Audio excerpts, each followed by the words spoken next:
Hey, amazing viewers! Before we go into this riveting narrative, drop your location in the comments below. We love connecting with you all around the world. Also, if this is your first time here, press the subscribe button and join our incredible journey. Let's hit 10,000 subscribers this month together. Your support means everything. The day my past came knocking. I never thought I'd see her again. Not in this life. Not in this world. For 5 long years, I lived in the hollowed-out shell of my former self, going through the motions of life without truly living. My name is Claire Thompson, and once upon a time, I had a daughter, Sophia, a little girl so full of life, with laughter that could melt away the heaviest of burdens. But she was taken from me in an accident that shattered my world, leaving me buried in grief so deep, I never thought I'd climb out of it. I remember that day vividly. The way the sun cast a golden glow over my small backyard garden, the hum of the bees dancing among the flowers, the distant chatter of neighbors enjoying the weekend. I had been kneeling in the dirt, pulling weeds, my hands covered in soil, when I heard it. 3 soft knocks on the wooden gate. It was strange. My garden had a separate entrance, but only the postman or the occasional deliveryman ever used it. I wiped my hands on my apron, brushing away the dirt, and stood up, stretching my sore knees. And then I saw her. Standing just beyond the gate, hesitating slightly, was a young girl. No, a young woman. She had long, chestnut-brown hair, the same shade as mine, falling in gentle waves past her shoulders. She wore a simple dress, slightly oversized, as if it belonged to someone else. But it wasn't her clothes that stopped my heart. It was her eyes. Deep brown, the same shade as my daughter's. The same flecks of gold catching the afternoon light. The same way they crinkled slightly at the edges, a telltale sign that she had once smiled the way my Sophia used to. I felt the world tilt. My breath caught in my throat. My hands trembled as I reached for the gate, my mind screaming at me that this wasn't real. This couldn't be real. But then she spoke. "Mom, I'm home." My vision blurred. A choking sob caught in my throat. My knees felt weak, and I had to grip the wooden frame of the gate just to keep from collapsing. "No," I whispered. My voice barely found the strength to escape my lips. "No, this isn't possible." She took a step forward, cautiously, as if she knew I might run. Her lips trembled, her eyes glassy with unshed tears. "It's me, Mom," she insisted. "It's really me." My heart pounded so loudly, I could hear it echoing in my ears. I wanted to believe her. God, how I wanted to believe her. But I had buried my daughter. I had grieved her. I had sat in an empty house for years, mourning the child that was stolen from me. And yet here she was. How? My voice was barely a whisper, my hands shaking uncontrollably. She took another step closer.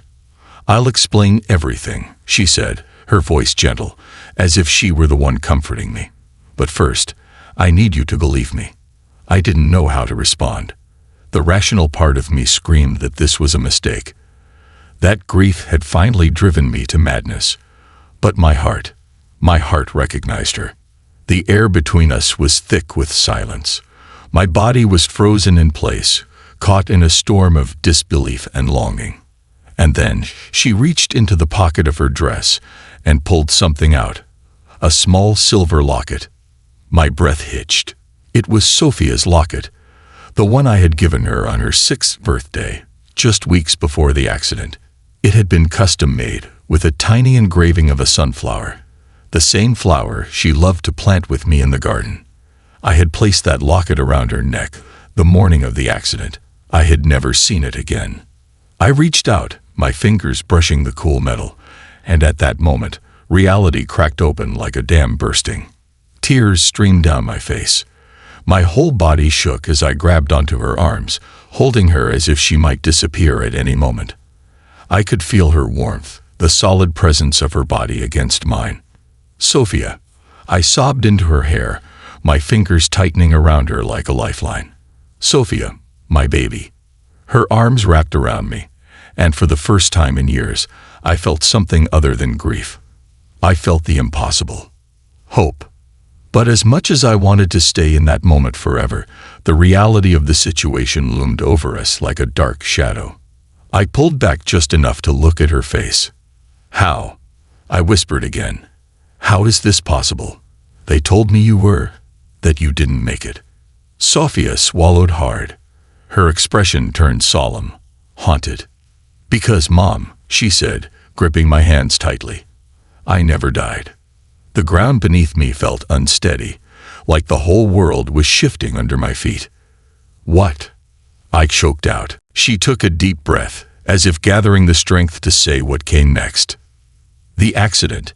It wasn't an accident," she said, her voice laced with pain. "It was planned." A chill ran down my spine. "What are you saying?"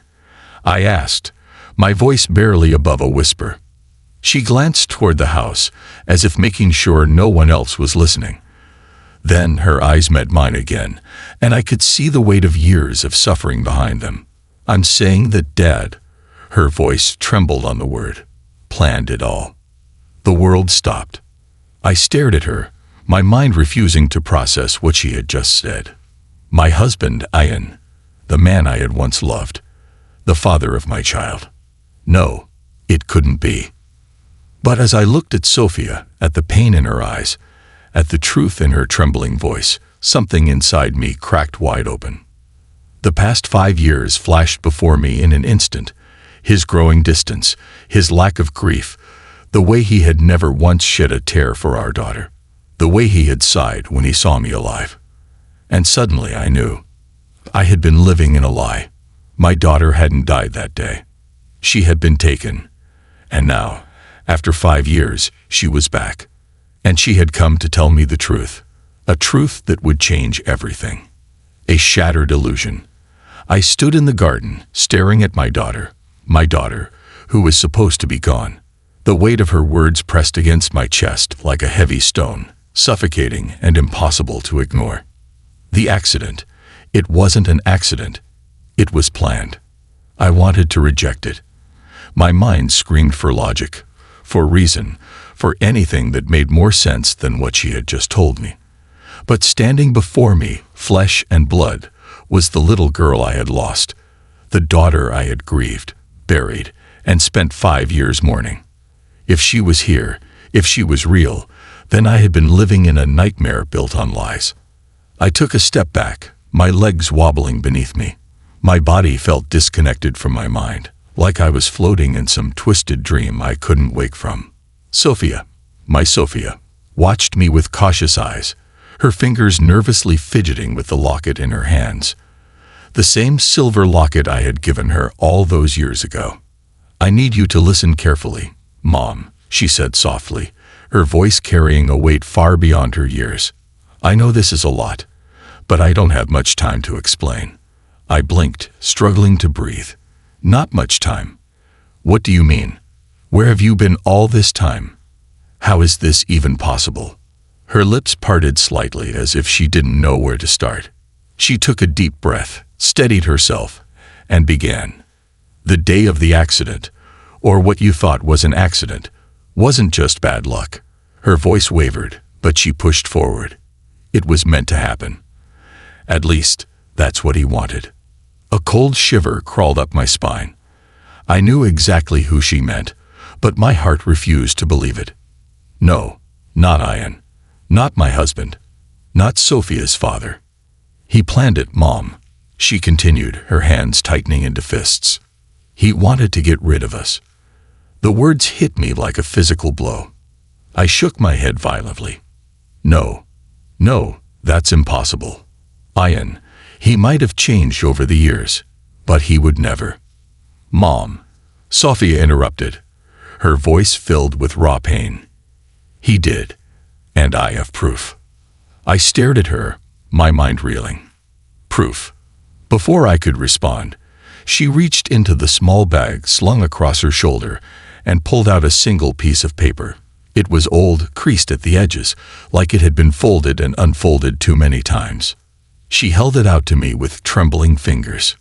"Read it," she whispered. Hesitantly, I took the paper and unfolded it. My eyes scanned the page, and the moment I absorbed the words written on it, my stomach twisted into knots. It was an email. An email from Ian. From Ian Thompson. To unknown recipient. Subject: arrangements. Date: 5 years ago, 2 weeks before the accident. Make sure it's done cleanly. No loose ends. I want both of them gone. The sooner, the better. Payment will be sent after confirmation. My hands shook so violently that I nearly dropped the paper. No. My voice cracked. No, this has to be fake. It has to be some mistake. Sophia reached for my hands, squeezing them gently.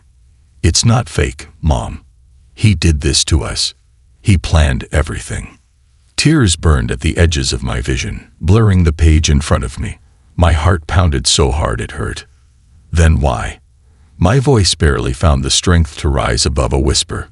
Why are you here?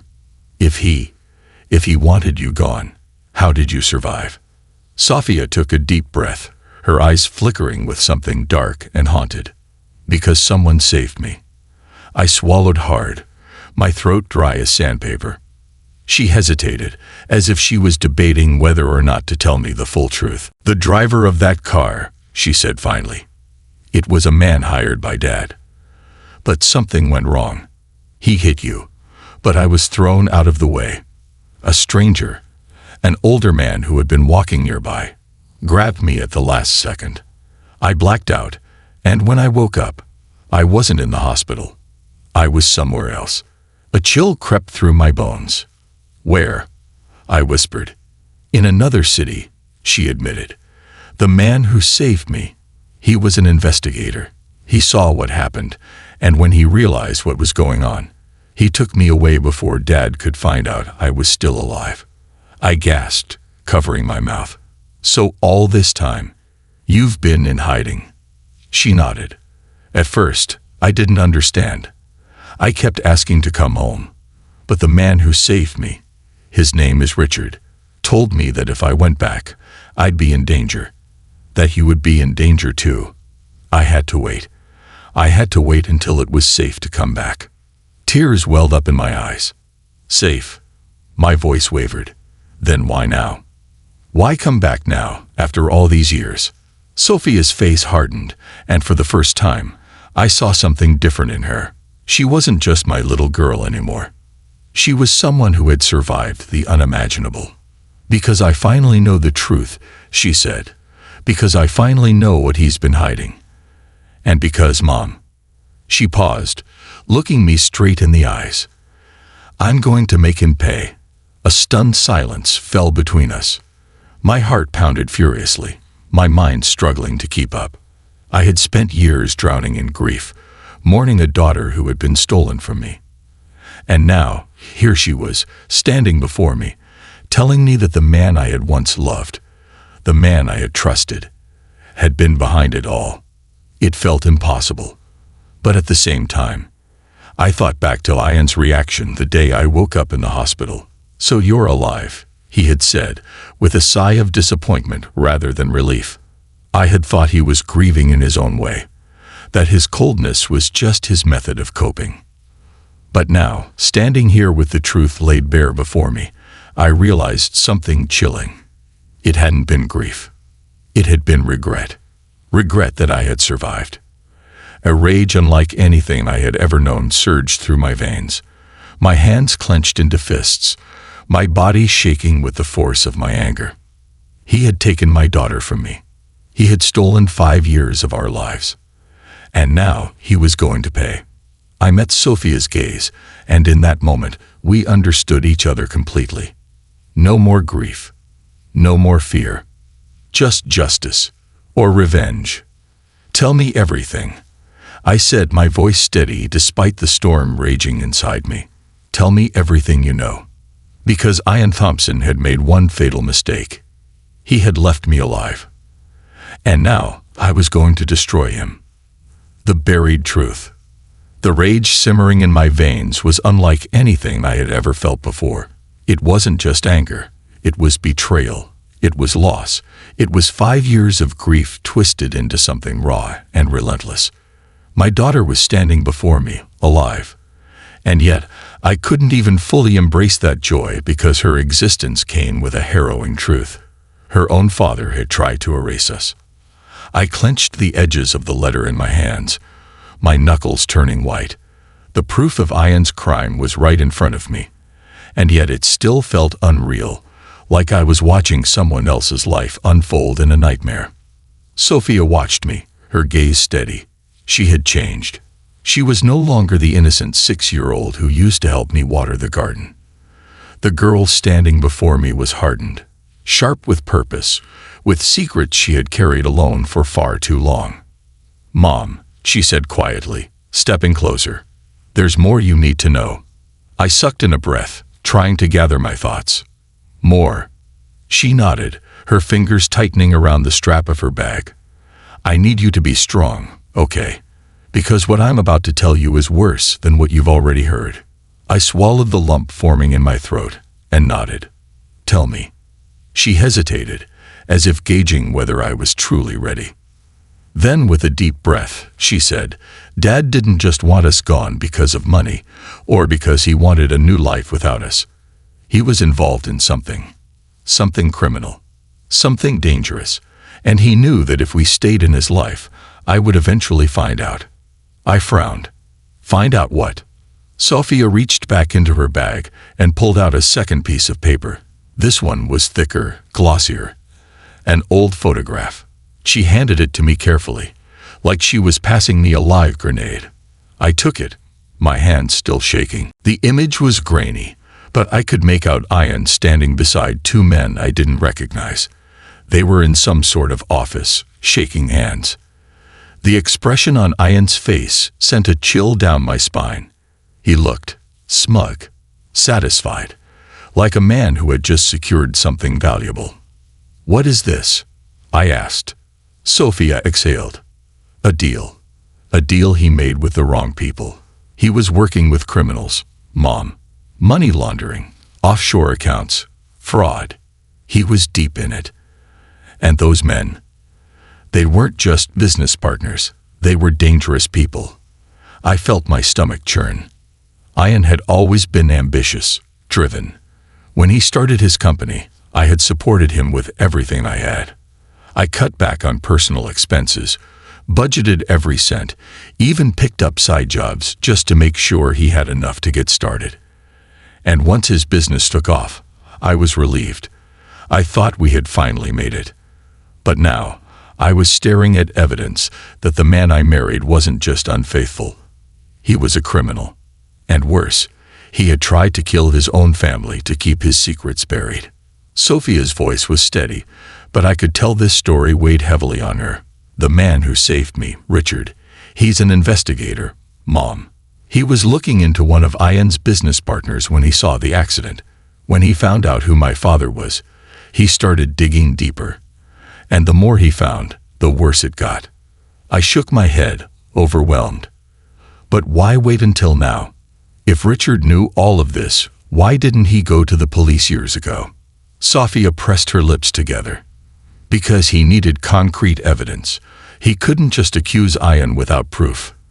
And because Dad covered his tracks well. But now we have enough to take him down. I looked at the letter again, the weight of it heavy in my hands. Ian had tried to kill me. He had taken my daughter away from me. And then he had gone on with his life, as if nothing had happened. And I had let him. My body trembled with the force of my fury. All these years, I had been drowning in sorrow, convinced I had lost everything. But the truth was far worse. The truth was that the man I had trusted most had stolen my life away piece by piece. And now, it was time to take it back. I lifted my gaze to Sophia. "What do we do next?" Her eyes gleamed with a fierce determination that both terrified and comforted me. "We expose him," she said simply. "We take away everything he's built and make him face what he's done. We make sure he never hurts anyone again." A plan began forming in my mind, a plan fueled by years of grief and anger. Ian thought he had won. He thought he had gotten rid of me, taken my daughter, and erased his past mistakes. But he was wrong. He had made one fatal error. He had underestimated the strength of a mother's love. And now, I was going to make him pay. The reckoning begins. I had spent the last 5 years living in a prison of grief, believing my daughter was gone. Now, I knew the truth, and the truth had set something ablaze inside me. Something dark, something relentless. I wasn't just going to expose Ian. I was going to ruin him. The man I had once loved, the father of my child, had betrayed us in the worst way possible. He had tried to erase us, and when that failed, he had walked away without a second thought, continuing his life as if nothing had happened. I couldn't let that stand. I wouldn't let that stand. Sophia and I sat in my small kitchen late into the night, our heads bent over the mountain of evidence she and Richard had collected. My hands shook as I flipped through the files. Bank records, emails, photos, documents that painted a terrifying picture of the man I had once trusted. "You're sure this is enough?" I asked, my voice tight with emotion. Sophia nodded. Richard said it's more than enough. Money laundering, fraud, conspiracy. Dad is going down, Mom. And not just for what he did to us. I swallowed hard, my throat dry. And what about the people he worked with? Those men in the photograph. A flicker of something passed across her face.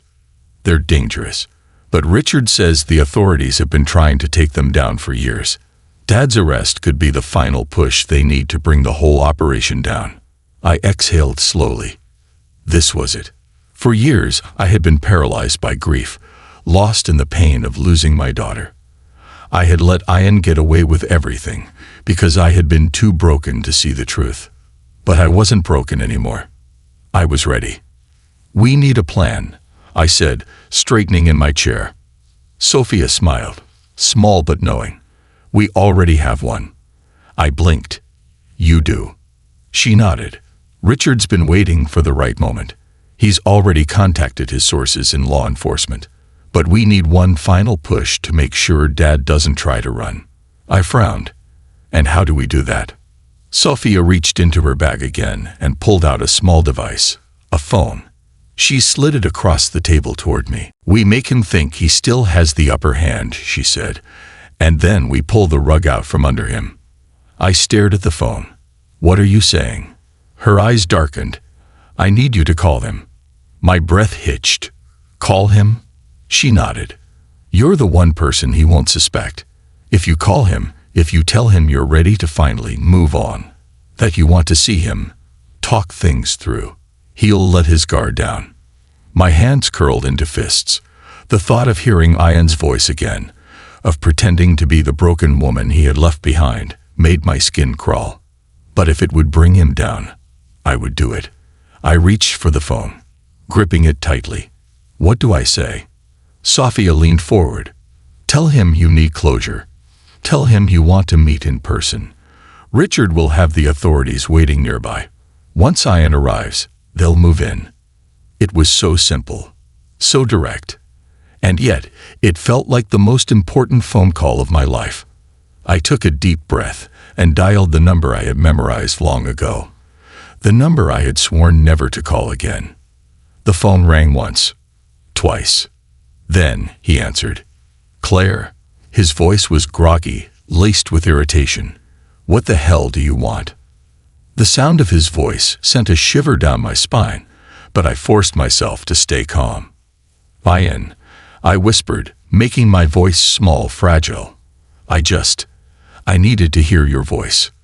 There was a long pause, then a sigh. "Claire, we've been over this. You need to move on." My nails dug into my palm. The audacity of this man. "I know," I said, letting my voice waver. "And I'm trying. But I need closure. Please, just one meeting. That's all I'm asking." He hesitated. I could hear the gears turning in his head, weighing whether or not it was worth his time. Then, finally, he exhaled sharply. "Fine. One meeting. Tomorrow afternoon. The old cafe near the office. I clenched my jaw to keep from reacting. That was his arrogance, meeting me in a public place, certain that I was still too broken to fight back. He had no idea what was coming. "Thank you, Ian," I whispered, forcing gratitude into my voice. "I'll see you tomorrow." I ended the call and placed the phone back on the table. My hands were steady. My heart, for the first time in years, was clear. Sophia was watching me closely. "You okay?" she asked. I looked at her, my daughter, my miracle. I smiled. I've never been more ready in my life. Tomorrow, Ian Thompson would walk into that cafe thinking he had won. But by the end of the day, he'd be leaving in handcuffs, and I would finally have my justice. The fall of Ian Thompson. The morning of the meeting arrived with a stillness that felt unnatural, as if the world itself was holding its breath. I stood before the mirror in my small bedroom, staring at the reflection of the woman I no longer recognized. Gone was the fragile widow, the grieving mother who had spent years trapped in sorrow. The woman who looked back at me now had fire in her eyes. I was no longer a victim. I was the reckoning Ian Thompson never saw coming. Sophia sat on my bed, watching me as I smoothed out my blouse, my hands steady, my heart beating with purpose. "You don't have to do this alone," she said softly. I met her gaze through the mirror. I know, and I did know. Richard and his team would be watching. Law enforcement would be nearby, ready to strike the moment Ian walked into that cafe. But I needed this. I needed to see the look on his face when he realized the truth. I needed to watch the world he had built crumble beneath him. The cafe meeting. The small cafe was just as I remembered it. Quaint, tucked away in a quiet corner of the city, the kind of place where lovers shared secrets and businessmen struck deals. It was ironic, really. Ian had chosen this place because he thought it would be safe. But today, it would be the scene of his downfall. I arrived a few minutes early and took a seat near the window, my back straight, my hands resting calmly on the table. Sophia and Richard were in a car parked nearby, watching. The officers were stationed outside, pretending to be regular customers. I felt their presence like an invisible shield around me. Then, Ian walked in. He was exactly as I remembered, tall, confident, with the same smug expression he had worn the day he stood by my hospital bed and sighed in disappointment at my survival. But this time, I wasn't the broken woman he had abandoned. I was the storm coming to destroy him. He slid into the seat across from me, his eyes scanning my face. "You look better," he commented, as if it were a casual observation. I smiled. "I am." He leaned back in his chair, studying me. "So, what is this? A farewell meeting? A chance to reminisce?" My fingers curled around the edge of my coffee cup. "Something like that." Ian scoffed, shaking his head. "Claire, you should have moved on a long time ago. You think dragging me here is going to change anything. You think I feel guilty." He smirked. "I don't." I tilted my head, pretending to be amused. "I know you don't, Ian." He raised an eyebrow, sensing the shift in my tone. "Then why are we here?" I set my coffee cup down carefully, savoring the moment. Then I leaned forward. "Because I wanted to be here when your life fell apart." For the first time, Ian's confident facade cracked. "What the hell are you talking about?"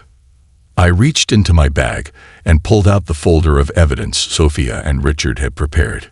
With deliberate slowness, I slid across the table toward him.